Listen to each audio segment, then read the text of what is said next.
What's going on, Vikings fans? It is Skol side back again with another Minnesota Vikings video.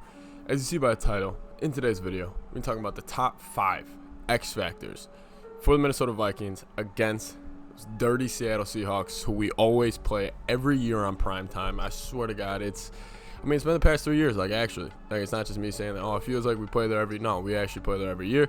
Anyways, big game for the Vikes. Can move to 2-3, kind of cut the gap and kind of diminish that 0-3 start a little bit.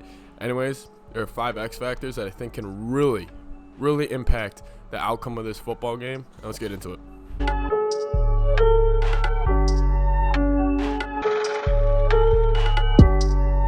All right, the number 1 X factor I think it is, and I'm going to start off with kind of a banger right now, and that's get Justin Jefferson more touches and more catches. I know back-to-back weeks he's had over 100 yards, and he had 175 yards in the Tennessee game. You know, I think Seattle, they obviously are going to have a game plan for him, but however, he's still a rookie. It's still tough to kind of know where his kinks are and actually know how to stop a guy like that. I think he's got real superstar potential, and on a Sunday night on a big stage with all the attention that's kind of like around just other things going around in the league, nobody's still really talking about him, but he could really make himself known on a Sunday night against Russell Wilson, the MVP, and I think the Vikings need to give him the ball. Now, last week he had 4 catches for 100 yards. That's pretty damn impressive, and he didn't even have like a big deep ball or like a big deep shot thrown to him. It was just a lot of back shoulder, a lot of crossing routes. I want to see him get the ball maybe on a drag, let him get out, use his legs. Hit him, keep hitting him with the streaks and the fades. Like, he can do it all. Get him the ball on a wide receiver screen. Find different ways. I don't want him to look up at the stat sheet. I don't care how many yards. I just want to see at least 5+ catches and maybe around 8 targets. Obviously, I would want more. Obviously, I would love an 11 catch game out of him. I just wanted him to get the ball more. I think that's a huge X factor. I think that's something that will really help the Minnesota Vikings win this football game. All right, and then the second X factor winning the football game is how well we're going to be able to pound the rock and how well are we going to be able to stop it.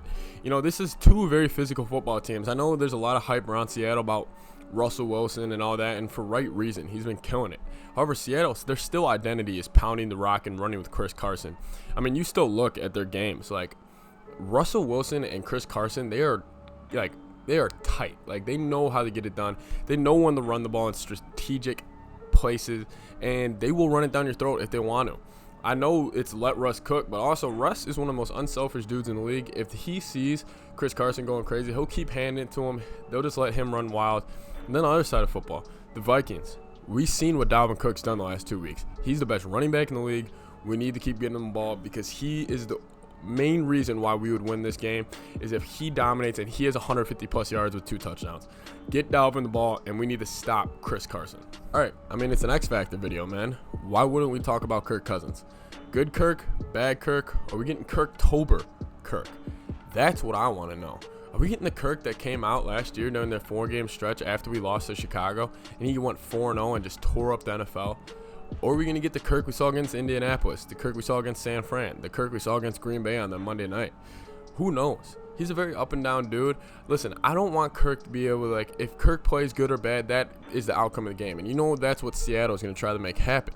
However, I just want Kirk to be himself, be comfortable, hit the throws he needs to, let Dalvin get going, and just be comfortable with being him. Take his chances. If Kirk does that and he doesn't try to force the ball when he hasn't been forcing the ball a game, take chances early and often, and keep taking them throughout the game. He might throw a pick. That can't let his confidence go down. Don't be afraid to throw the ball. Kirk can't be afraid to go win this game. Obviously, we would want Dalvin to win this game because it's a lot less scary and we have a lot more faith. But if Kirk has to go win a game, I'm just saying, Kirk, don't be scared. Use your legs. Get outside the pocket. Play action. You know the whole deal. The only main reason I think Kirk it could be bad Kirk. It's just a Sunday night in Seattle. You know, there's a lot of talk around the league about tanking for Trevor and all that. And honestly, if Kirk is that dude and he's that quarterback, he uses that as motivation. Everybody's calling him out. Good players, great players. They love when people call them out because it's motivation that whole week. He's probably locked in this whole week. Will he come out and perform? Will he hit his throws? Will he hit Jefferson? Will he hit Thielen? That's a huge question mark. I think this is the one, probably the biggest X factor of the game is what Kirk shows up. And when it comes to Kirk, it also comes with how he handles pressure in his face. You know, Seattle does not get a ton of pressure. However, they do blitz a lot. And Seattle is one of those teams where, they'll have a big play by a random guy just because that's how Pete Carroll is. And he just needs to be ready. The offensive line needs to have a day. And I think Kirk can be successful on Sunday night if he just lets the game come to him. And don't be afraid to go take it. Don't be afraid to push the ball downfield to Jefferson and Thielen when he has his opportunities, a lot like what he did last week. Anyways, good Kirk, bad Kirk, or are we getting Kirk-tober Kirk? There's a lot of Kirks, man. Anyways, that's my third X Factor. All right, and then my fourth X Factor is our young secondary versus, I guess, DK and Tyler. Tyler Lockett and DK, probably two of the best receivers in the league. DK leading the league in receiving yards, and Tyler Lockett probably has one of the best connections with Russell Wilson as any QB wide receiver connection we have ever seen. I mean, they always find each other when Russ is scrambling. They just got it's almost like they share the same mind. And they're really tough to guard. And DK, we've seen all of his clips of how physical, how big, how strong, fast, whatever. He checks all the boxes, all the combine boxes. Now, one thing Vikings fans need to think about is the Julio comparison to DK. I think they're very similar receivers. Obviously, Julio's way better than DK, but they both play the same way. They both like to get out and get physical and beat you downfield, but they can also beat you in between the lines. Now, Zimmer in years past has had a lot of success against Julio, and a lot of that can be contributed to Xavier Rhodes. Xavier Rhodes, a long, big, physical corner. That's what Dantzler can be. I don't know about the physical part. Dantzler still needs to put on weight, but his length could really disrupt DK's just speed and just his physicalness. Like when he has to go catch a ball, he has those long arms reaching around him, trying to get a finger on it. Could harm him. I want to see that matchup. That's a huge X factor. Can Dantzler make an impact on DK and make it uncomfortable for DK Metcalf? That could be huge. And then we'll probably have Gladney on Lockett. Gladney likes to get up and get physical. However, Gladney's also susceptible to the deep ball. That's what Lockett likes to do. I want to see that. Can Gladney just have a game where he just locks it down, doesn't give up a deep ball, plays physical, makes a play? One of those two, I'm calling it, will have an interception in this game, jumping a route, because Russ is going to trust his guys as he should. However, I think the Vikings are going to trust their DBs a little more. Anyways, it's the DBs, our DBs versus their wide receivers. That's a huge X factor. That's my fourth one. The last X factor, it's our boy Zimmer versus Pete Carroll. Damn, man. I mean, that's a mismatch in my opinion. And however, I think Zimmer can get it done. He's proven to have good game plans when we go on the road to Seattle.